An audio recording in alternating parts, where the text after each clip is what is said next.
여보세요? 박희준입니다.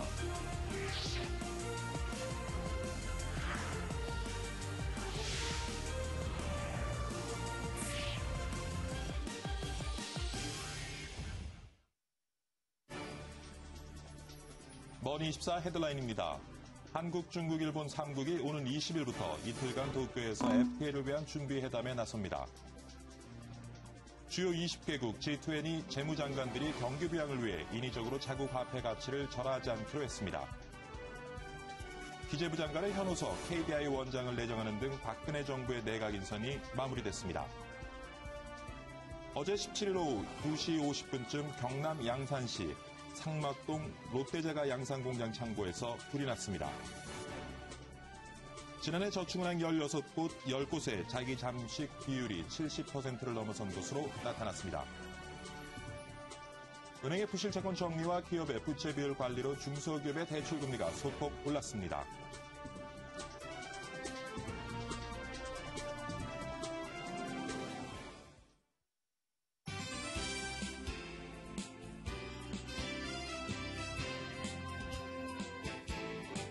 네, 시청자 여러분 안녕하십니까. 2월 18일 월요일입니다. 박희준의 여보세요. 박희준입니다.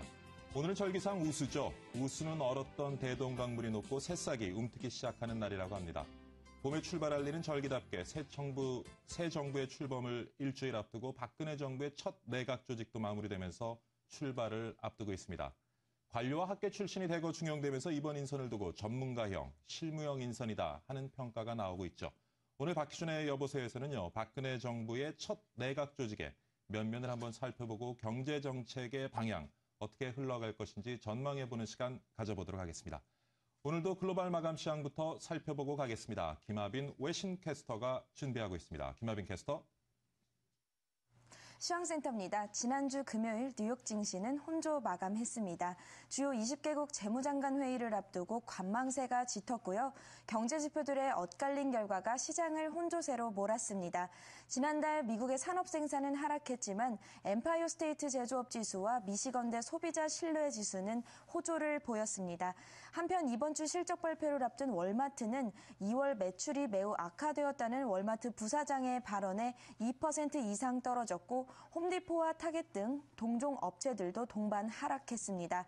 또한 현지 시각으로 18일은 대통령의 날 때문에 하루 휴장하는데요. 이번 주는 거래일 수가 짧기 때문에 쉬어가는 흐름이 이어질 전망입니다. 지난주 뉴욕 증시 지수 살펴보겠습니다. 네, 다우지수 0.06% 상승한 13,981선에서 거래 마쳤고요. 나스닥 종합지수 0.21% 하락했습니다. 3,192선에서 거래 마쳤습니다. S&P 500지수는 0.1% 하락하면서 1,519선에서 장 마쳤습니다. 네, 다음은 이번 주 있을 미국 주요 기업 실적 발표 일정 살펴보겠습니다. 네, 2월 19일입니다. 대리 발표될 예정이고요. 2월 20일에는 톰 브라더스, 테슬라 모터스가 발표될 예정입니다. 2월 21일입니다. HJ 하인즈, 월마트, 휴렛 패커드 등이 발표될 예정이고요. 2월 22일에는 아베크롬비 앤 피치가 발표될 예정입니다. 네, 유럽도 마감 상황 살펴보겠습니다. 유럽 주요국 증시도 혼조세를 보였습니다. 지난주 금요일에 열린 G20 재무장관 회의를 앞두고 관망 심리가 시장을 지배했는데요. 한때 상승세를 보이기도 했지만 큰 반전은 없었습니다. 한편 유로존 국가들은 유로화 강세로 인해 작년 12월 수출이 전월에 비해 1.8% 감소했다고 밝혔는데요. 이는 최근 5개월 만에 가장 크게 감소한 것으로 나타났습니다. 자세한 유럽 증시 마감 상황 보겠습니다. 영국 FTSE 지수 0.01% 소폭 상승했습니다. 6,328선에서 거래 마쳤고요. 독일 닥스 지수는 0.5% 가까이 하락하면서 7,593선에서 거래 마쳤습니다. 네, 프랑스 CAC 지수는 0.25% 하락하면서 3,660선에서 거래 마쳤습니다. 네, 아시아도 보겠습니다. 일본 증시가 엔화의 강세와 주요 기업들의 실적 부진으로 하락했는데요. 엔화가 강세를 보이면서 수출주와 금융주가 일제히 하락했습니다. 또한 지난주 유로존의 경제 성장률의 마이너스가 증시에 악영향을 끼쳤는데요. 지난주 금요일과 토요일에 열렸던 주요 20개국 재무장관 회의에 관한 부정적인 전망 또한 증시의 상승을 막았습니다. 또한 작년 4분기 GDP는 지난 분기보다 0.1% 감소했다고 밝혔습니다. 한편 중국 증시는 길었던 설 연휴를 마치고 오늘부터 개장합니다. 자세한 아시아 마감지수 살펴보겠습니다. 일본 니케이 지수는 1.18% 큰 폭으로 하락했습니다. 11,173선에서 거래 마쳤고요. 홍콩 항생지수는 0.13% 상승한 23,444선에서 거래 마쳤습니다. 중국 상해종합지수는 2월 8일자 증시 상황입니다. 0.57% 상승 마감했습니다. 또 환율도 보겠습니다. 지난주 외환시장에서 원달러 환율 나흘째 하락세를 이어갔습니다. 5.5원 하락했고요. 1,078원 30전에 거래 마쳤습니다. 지금까지 시황센터였습니다. 네, 지수 중심으로 글로벌 마감 시황 살펴봤고요. 이번에는 관련 내용 머니국의 박상정 기자 전화 연결해서 자세히 한번 분석해 보도록 하겠습니다. 박상정 기자. 입니다. 지난주는 마지막까지 눈치 보기와 관망이었습니다. G20 재무장관 회의가 개막한 가운데 진행된 뉴욕 증시는 약보합으로 마감이 됐는데요. 글로벌 각국이 경제 위기에 해법을 찾을지를 놓고 투자자들의 관망세가 짙었습니다. 이 G20 회의는 16일 성명서 채택 후 폐막됐기 때문에 이날 증시에는 결과가 반영되지 않은 채 계속해서 눈치만 본 거죠. 이 환율에 대한 어떤 조치가 나올 것을 예상하기도 했지만 결과적으로 확실한 조치는 없었습니다. 인위적인 통화 전환을 하지 말고 시장에 맡기자는 게 회의의 결론이었습니다. 이에 따라 엔화 약세 기조는 좀 더 이어질 것이라는 분석들이 나오고 있습니다. 지표 살펴보겠습니다. 이 미국 경제 지표 같은 경우는 1월 산업 생산이 먼저 발표됐는데요. 0.1% 감소했습니다. 당초 시장 예상치가 0.2% 증가를 전망했지만 이를 하회한 거죠. 이어서 발표된 2월 소비자 심리 지수가 76.3을 기록했고요. 그리고 2월 제조업 지수 이 두 가지 모두 다 시장 예상치를 상회하는 흐름 보여줬습니다. 이렇게 미국 경제 지표는 엇갈리는 양상 보였습니다. 하지만 지수 하락의 빌미를 제공한 것은 바로 유럽의 경제 지표였는데요. 영국의 1월 소매 판매는 전월 대비 0.6% 감소해 시장 전망치였던 0.5% 증가를 크게 하회했습니다. 그리고 유럽연합 27개국 국가들의 지난해 12월 수출도 전월 대비 1.8% 감소했습니다. 이는 최근에 5개월 내 가장 큰 감소폭입니다. 그리고 시장에 영향을 미칠 만한 중요한 발언 한 가지가 있었는데요. 이 산드라 피아날토 이 클리블랜드 연방준비은행 총재가 미국의 경제 전망이 개선될 경우 연방준비제도가 연내 자산 매입 규모를 축소하는 방안을 시행할 수도 있다라고 주장을 했습니다. 그는 미국 경제 전망이 개선될 것으로 예상을 했고요. 연준이 850억 달러 규모의 자산 매입을 시행하는 것이 인플레이션은 물론 신용과 금리 위험 등을 초래할 수 있음을 강조하고 이를 최소화하기 위해서 일부 금융시장의 참여자들이 예상하듯이 대차대조표 규모 축소를 목표로 삼을 수 있다고 밝혔습니다. 이어서 피아날토 총재는 미국의 실업률이 올해 약 7.5%로 내린 뒤 내년 말 7% 수준까지 증가할 것이라고 예상했습니다.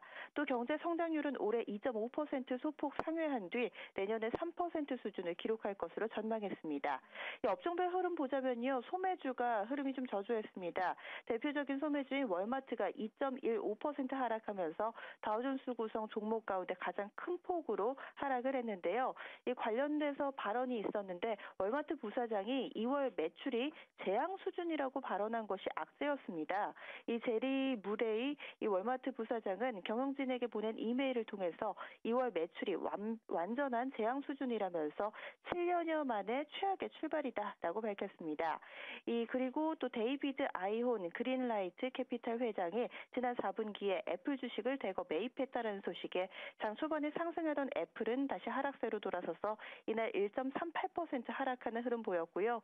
그 밖에 특징적인 종목으로는 소프트웨어 업체인 이 로그민이 예상보다 부진한 실적을 발표하면서 29%나 폭락했습니다. 그리고 버거킹은 실적이 상당히 좋았습니다. 예상치를 상회하면서 4.7% 올랐고요. 칼 아이칸이 지분을 매입하겠다고 밝힌 허벌라이프, 이 건강 보조 제품 업체로 잘 알려져 있죠. 장중한테 6%에 이르는 상승폭 보이기도 했지만 이 상승폭 대부분 반납하면서 1.23% 상승으로 거래를 마쳤습니다. 지금까지 뉴욕 증시 마감 시황 살펴봤습니다. 네, 글로벌 마감 시황 살펴봤고요. 이번에는 간밤에 들어온 외신 한번 정리해 보도록 하겠습니다. 김원규 외신 캐스터가 준비하고 있습니다. 김원규 캐스터. 안녕하십니까. 외신 브리핑 김원규입니다. 러시아 모스크바에서 끝난 G20 재무장관 회의에서 3가국들이 통화 가치를 경쟁적으로 낮추지 않겠다고 공동선언을 했는데요. 그러나 모두의 관심사였던 일본의 엔저 정책에 대해선 직접적으로 눈에 띄는 비판은 없었다고 블룸버그 통신이 전했습니다. 이 때문에 G20이 엔저를 묵인하는 게 아니냐는 평가가 나오기도 하는데요. G20은 성명서에서 G20 국가들은 경쟁적인 환율 정책을 목표로 삼지 않을 것이라고 밝혔습니다. 이는 현재 엔저 정책을 고수하고 있는 일본을 겨냥한 것으로 해석할 수도 있지만 관리 변동 환율 제도를 채택한 중국이나 해외 자본 유입 통제를 강화한 브라질을 겨냥했다고도 해석할 수 있습니다. 한때 강한 어조로 환율 전쟁에 대해 경고했던 라가르드 IMF 총재도 환율 전쟁에 대한 논쟁은 사실 도가 지나친 측면이 있지만 유로 강세, 엔화 강세 현상이 굳이 나쁘다고만 볼 수 없다며 한 발 물러섰습니다. 하지만 앞으로 일본 정치인이나 정책 당국자가 대외적으로 환율 목표를 언급해 엔저를 촉발하는 것은 어려워질 것이라는 통신이 전망도 있었습니다. 이번 회의에서 일본이 엔저가 목표가 아니라 국내 경기 부양의 부산물이라고 항변했던 것이 통했기 때문이라는 설명입니다. 다음 기사입니다. 삼성전자와 애플이 내년 3월로 예정된 특허 침해 2차 소송 대상에 각 기업들이 선보인 지 얼마 안 된 갤럭시 S3와 아이폰 5를 각각 추가했다고 블룸버그 통신이 밝혔습니다. 양측은 이들 제품이 최소 3건 이상의 자사 특허를 침해했다는 이유 때문이었는데요. 이번 소송을 맡은 북부지법의 루시고 판사는 14일 열린 2차 소송 심리에서 2차 소송 진행을 연기하자고 제안한 상태입니다. 고 판사는 1차 소송 판결에 대한 불복 절차가 진행 중이라고 이유를 설명했습니다. 한편 지난해 8월 특허 침해 1차 소송에서 삼성전자가 애플의 특허 6건을 침해했다며 애플에 10억 5천만 달러를 배상하라는 배심원 판결이 나왔는데 이 판결에 대해 삼성전자가 항소해 현재 1차 소송의 판결에 대한 불복 절차가 진행되고 있다고 통신은 밝혔습니다. 다음 기사입니다. 조지 소로스 등 글로벌 헤지펀드의 고수들이 엔화 약세 베팅에 큰 돈을 벌어들이고 있는데요. 월스트리트 저널은 최근 글로벌 매크로 헤지펀드들이 일본 증시 강세와 엔화 약세 베팅하는 이른바 아베 트레이드에 공격적으로 나서고 있다고 보도했습니다. 글로벌 매크로 헤지펀드는 거시경제 변동에 따른 환율, 채권, 파생상품 거래의 흐름을 예측해 투자하는 헤지펀드입니다. 통신에 따르면 소로스 펀드는 엔화 가치 하락에 거는 투자로 지난해 11월 이후 약 10억 달러, 우리 돈 1조 800억 원의 수익을 올리고 있습니다. 소로스는 1990년대 영국 파운드화를 공격해 큰 수익을 올린 바 있습니다. 이 밖에 다른 투자자들도 약 8% 이상의 수익을 기록했는데요.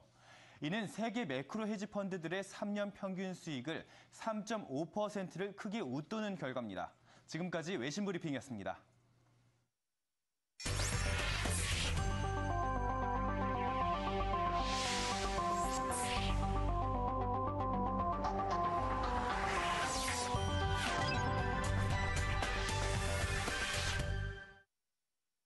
네, 김홍규 캐스터와 함께 외신 살펴봤고요. 이번에는 우리 시장 살펴보는 시간 가져보도록 하겠습니다. 국내외 경제 이슈를 중심으로 살펴보는 오늘의 투자 전략 시간입니다.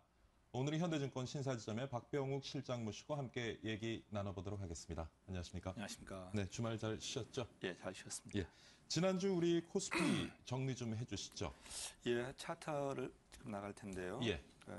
보면은 차트를 보시면서 말씀 이어가도록 예. 하겠습니다. 이거는 지난주 말에 코스피 60분 차트입니다. 예. 상당히 큰 움직임이 없는데요. 일단 지난 금요일 코스피 시장은 밤사이 미 증시가 유로존 각국의 예상보다 저조한 GDP 발표와 워렌 버핏의 하인즈 인주 소식으로 보합권 혼조세로 마감한 가운데 강보합세로 출발하였습니다. 예. 그러나 G20 재무장관 회의 및 중앙은행 총재 회의를 앞두고 만기 이후 시장 방향에 대한 자신감이 약화된 투자자들의 관망세가 짙어진 가운데 뚜렷한 매수 주체 없이 차트에서 보시는 것처럼 그러니까 장중 보합권에서 등락을 거듭하곤 하는 지루한 혼조세를 나타낸 끝에 강보합에서 시장을 마감하였습니다. 예. 투자 주체별로 움직임을 보게 되면 개인 600억 매수했고요. 예. 외국인이 연 5영업일 순매수 이후 처음으로 29억 원 소폭 순매도를 나타냈습니다. 대신 기관은 526억 순매수했고요. 선물 시장에서도 외국인은 590일 계약 순매도 기록한 반면 기관과 개인은 각각 순매수 기록하였습니다. 예. 마감 지수는 1.57포인트 상승한 1981.18포인트였습니다. 그랬군요. 자, 지난주에 우리 시장을 정리해봤는데 사실 주말에 있었던 G20 재무장관 회의에 굉장히 시장에 관심이 집중돼 처음에 있었습니다만 관심사였습니다. 예. 원론적인 수준 얘기에 그치지 않았나 하는 평가가 있습니다. 어떻습니까? 분위기 좀 전해주시죠. 예, 주말에 폐막된 G20 재무장관 및 중앙은행 총재 예. 회의 결의 발표문의 핵심은 회원국들이 최근 글로벌 환율 등을 우려 각국의 경쟁적 평가절하를 자제하기 위해 환율을 경쟁 우위를 확보를 목적으로 사용하지 않을 것임을 약속했다라고 했습니다. 그러나 관심을 모았던 엔화의 급격한 절하에 대한 제동 장치 마련은 없었습니다. 이는 당연한 결과인데요. 그러니까 미국이 이번 회의에 앞서서 여러 경로를 통해서 일본 통화 정책에 대한 지지를 표시했기 때문이고요. 그리고 일본의 주장이 대외에 걸린 군피화 정책이 아니고 자국의 디플 해소 정책이라는 것들이 일정 부분 받아들여졌기 때문입니다. 따라서 이번 성명에서 확인된 것은 엔화의 절하가 미국의 이익과 상충되는 수준까지는 지속될 것이라는 점과 엔화 약세는 일본의 펀더멘털 변화와 최근의 세계적인 위험 선호 국면에 반영이라는 점입니다. 따라서 이번 문제는 엔화 약세 지속적으로 시장에서 악재로서 기능을 할 텐데요. 예. 이에 대한 대응으로서는 엔화 부채가 많은 기업, 예컨대 롯데쇼핑, 한전, 포스코, 현대제철 등이 있겠고요. 그리고 일본에서 수입이 많은 기업들, 현대위아라든지 화천기공, 예. 그리고 두산인프라, 바이오주, 제약주들, 그리고 회피할 수 있는 종목들로서 중국 관련주, 은행주, 내수주 등으로 다양화된 종목 접근이 필요해 보입니다. 지금 말씀해 주신 종목들은 엔저 현상을 통해서 수혜를 입을 수 있는 그렇죠. 그런 예, 종목을 부채가 많거나 예. 수입이 많거나 또 중국 관련주들은 거기에서 피해 있거나 거리가 있는 종목들입니다. 이번에 G20 재무장관 회의를 보면 당분간 어떤 선진국들의 양적 완화 정책은 지속될 것으로 보여지는데 뭐 예. 엔저 현상도 지속될 것 같고요. 예, 그 예. 가운데서 조금 전에 말씀하신 수혜 종목도 있겠지만 조금 피해를 또 보는 종목들도 있겠죠. 어떤 대표적인 종목을 것이 말씀할 수 있을지. 저희로서는 예. 그러니까 일본과 경합이 많은 자동차 주와 그리고 IT 부품주들입니다. 특히 자동차주 같은 경우는 그러니까 제가 지난번도 말씀드렸지만은 환율 효과를 예. 이겨낼 수 있을 정도의 기술력 격차를 줄이지 않으면은 상당 부분 피해가 있을 수 있어 보이고요. 예. 그리고 주식 시장으로 떠오르고 있는 중국 시장에서의 성패가 관건인데 중국 시장에서 긍정적인 수치가 나온다고 하게 되면은 예. 소화될 수 있는 상황이라고 봅니다. 자, 오늘 또 한 주를 시작하는 월요일입니다. 예. 이번 주 시장의 관전 포인트 그리고 중요한 경제 일정이 있으면 좀 짚어주시죠. 예, 이번 주는 미국에서 주로 주택 관련 지표가 많이 나오고 있는데요. 예. 그러니까 뭐 미국 전미 주택 시장 지수, 뭐 1월에 주택 착공 건축허가, 기존 주택 판매 등이 발표됩니다. 그러니까 주택 관련 지표는 미국 경기의 예. 선행 지표라는 데 의미가 있는데 등락은 있지만 꾸준한 회복세를 보여주고 있어서 그러니까 미국 경제의 흐름을 보여주고 있는데 그러니까 주택 경기가 얼마나 강한지를 확인하는 것이 중요할 것으로 보여지고요. 예. 그밖에 뭐 생산자 물가지수, 소비자 물가지수, 뭐 신규 수당 청구 건수가 나옵니다. 그렇지만 이보다 더 중요한 것은 그러니까 18일 미국 시간 18일로 연준이 미국 경제에 대해 어떤 생각을 가지고 있는지를 확인할 수 있는 그러니까 미국 연방공개시장위원회 의사를 공개가 나옵니다. 예. 그러니까 이 회의에서, 그러니까 지난 회의에서 연준이 미국의 기존 부양 기조와 양적 완화 조치에 대해 어떤 판단을 내렸는지, 그리고 현 경제와 향후 경기에 대한 어떤 진단들이 나왔는지가 중요할 것으로 되고요. 그것을 확인을 통해서 시장의 방향을 점칠 수 있어 보입니다. 예. 이번 주에 좀 주목해야 될 대외 이슈들을 살펴봤는데 예. 우리 시장은 어떻게 전망하십니까? 우리 시장은 일단 가장 중요한 다음 주 월요일 예. 박근혜 정권 출범이 가장 중요한 문제로 되고요. 그래서 그 인수위의 지금 국정 로드맵이 18일부터 시작해서 20일 날 발표될 것으로 나오고 있는데 예. 인수위의 국정 로드맵 발표로 그에 따른 산업별, 업종별 투자 전망들이 나올 것이고요. 그에 따른 증시 주도주 부각이 가능할 수 있는 상황이기 때문에 아마 가장 중요한 것은 인수위 박근혜 정권 출범이라고 생각하고 있습니다. 네, 그렇군요. 근데 최근에 우리 증시 들여다보면 뭐 뚜렷한 모멘텀도 없어 보이고요. 예. 또 뚜렷한 매수 주체라든가 주도주가 없어 보입니다. 예. 그래서 뭐 산무 증시다, 산무 장세다 뭐 이런 말들을 하고 있는데 그러다 보니까 좀 최근에 연기금은 좀 꾸준한 매수세를 보여주는 것 같고요. 그래서 투자자들은 좀 연기금의 어떤 행보에 따라서 투자 전략을 짜는 것이 어떠냐 하는 생각도 가지시는 것 같은데 어떻게 보시는지요? 결론적으로 괜찮은 전략이라고 생각을 하고 있습니다. 그러니까 최근 국내 증시는 기존 주도주였던 전차 군단이 예. 원고 엔저와 업황 전망 변화에 따라 조정을 받으면서 지수상으로는 지루한 박스권을 보이고 있어서 이른바 앵커께서 말씀하셨던 산무 장세를 말하는 일도 있습니다. 그러나 이러한 장세 속에서도 연기금이 지속적으로 매수를 보이고 있어서 연기금의 거래는 그냥 높아지고 있는데요. 예. 그러니까 연초 이후 연기금이 매수한 업종을 보면 금융 차트가 나가는지 모르겠는데요. 예. 말씀 이어가시죠. 예, 금융, 통신, 뭐 보험 등으로 추가해서 전기, 가스, 운수 장비, 증권 등입니다. 예. 이들 업종들의 흐름은 그러니까 상승 추세가 확연하고요. 그러니까 조정을 받더라도 정확한 지선에서 올라오고 있는 그런 상황입니다. 따라서 그리고 연기금의 매수 종목의 선정은 펀드멘탈과 경기 순환에 기초하므로 신뢰성이 높고 또한 자금 규모가 커서 시세의 연속성을 가져올 수가 있습니다.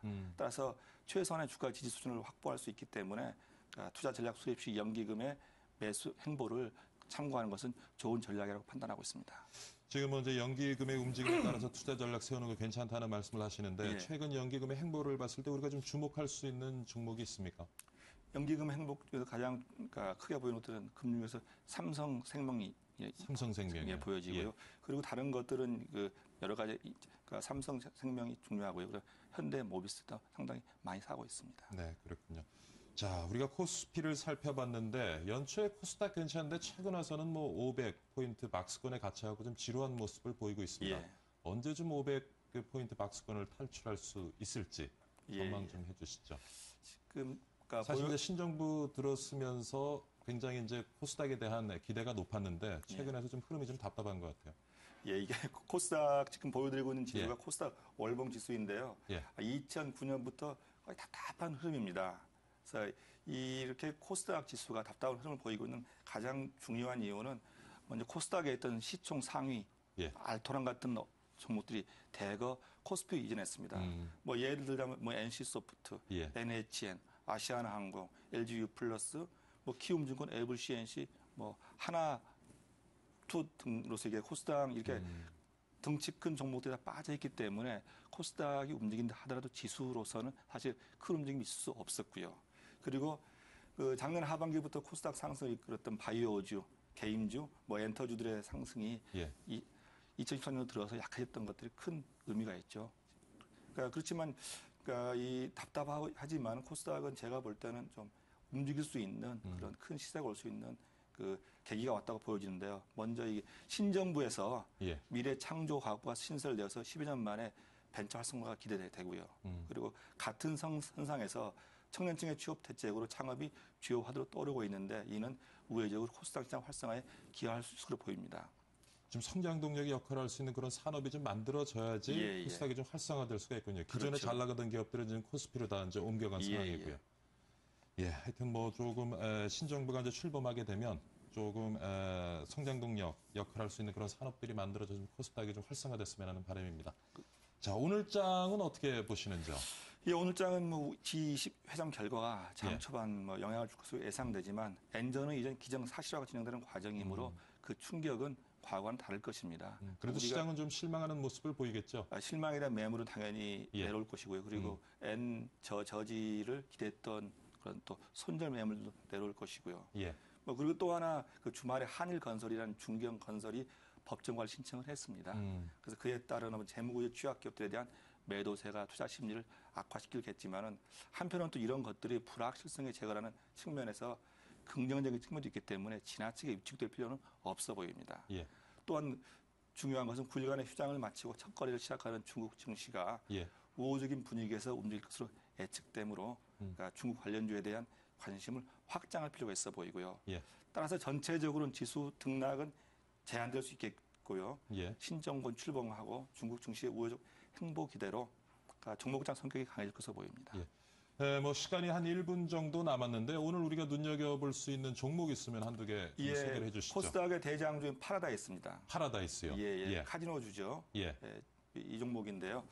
최근 작년 11월 고점을 치고 내려와서 다시 올라온 상황인데 2월 초에는 춘제 기대로 올라왔지만 최근에 다시 기관 외국인 매수로 올라간 종목인데 상당히 올해 상반기 1사분기 실질 좋아질 것으로 보이고 있습니다. 자, 오늘의 관심 종목 파라다이스 분석해봤고요. 오늘 현대증권의 박배영 실장과 함께 오늘 장의 투자 전략 같이 한번 세워봤습니다. 수고 많으셨습니다. 네, 감사합니다. 감사합니다. 네, 박희준의 여보세요 1부는 여기서 마치도록 하겠습니다. 잠시 후 2부에서는요, 박근혜 정부의 새 내각 조직에 대해서 집중 분석해보는 시간 가져보도록 하겠습니다. 그리고 지난주 판결이 나온 이슈죠. 네이트 사용자들의 개인정보 유출 피해에 대한 집단소송에서 처음으로 사용자들의 손을 들어주는 판결이 나왔습니다. 이 내용도 한번 살펴보도록 하겠습니다. 채널 고정하시고요. 잠시 후 2부에서 찾아뵙겠습니다.